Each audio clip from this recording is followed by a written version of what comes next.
Happy Friday. Yesterday we were looking in 2 Samuel 11. Today we are in 2 Samuel 12.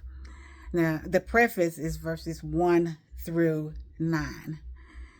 When Nathan, the prophet, is sent by the Lord to go to King David, and he gives him an analogy, a story.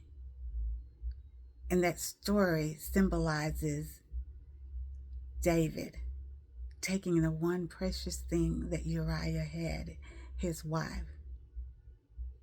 Nathan used sheep as an example. A rich man with all the sheep went and took the one sheep that a poor man owned, all he had.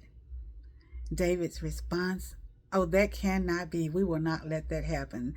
Send him to me at once. He will be dealt with." And Nathan has to say, "It's you." Now, David is hit with conviction. There are consequences for our actions. So on yesterday, when we talked about his looking, the lust of the eye, and then the sin forming in his mind that he would call for that woman and commit adultery, and then resorting to murder, the Lord says, "I see you." In Psalms 139, we learn that there is nowhere we can go to hide from the Lord. That night and day are just alike to him. He knows what we think before we think it, and what actions we're going to take before we take them. So in verse 10, Nathan tells David, so this is what the Lord says. "Now therefore, the sword shall never depart from your house, because you have despised me. You've went against my word, and you've taken the wife of Uriah the Hittite to be your wife. Thus said the Lord, behold, I will raise up evil, adversity against thee, and it's going to come from your own household. And I will take your wives before your very eyes, and I will give them unto your neighbor, and he's going to lie with your wives in the sight of the sun."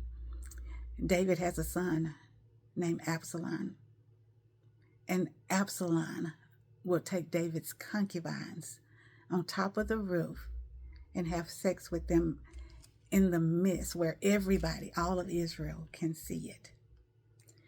"For what you did secretly, I will do it before all Israel and before the sun." So everybody's gonna know your punishment, David. David's going to be running from sons that are going to be trying to go against him. Adversity in your own household is your consequences. So let's remember that our actions, our words, affect others in our life. We are not by ourselves. My decision affects those in my present and in my future. Because David sinned, the Lord says there's going to be adversity in your house. Evil is coming to you. The sword will never depart. That's not the sword will be there sometime. The sword will never depart from your household, from your family. So our application, be careful with our decisions. Be careful with our actions.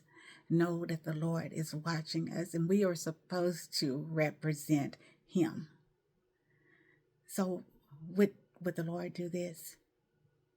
If you're sneaking around at night, you know it's not right. And there is no night or day with the Lord. If you're sneaking around while others are gone, like David knew, everybody else was out fighting. He should have been out there fighting, but he was on top of that roof. Your sin will surely find you out. So, as we go about almost Friday, let's think about how we're living our lives. Well, actually, yes.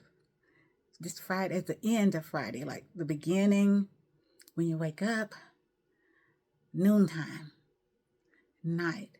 Let's be constantly praying that our will line up with the Lord's will. Our way will line up with the Lord's way. I love you. The Lord loves us. He so wants us to love one another. I pray that you have a blessed weekend, and God willing, I will see you Monday. Bye.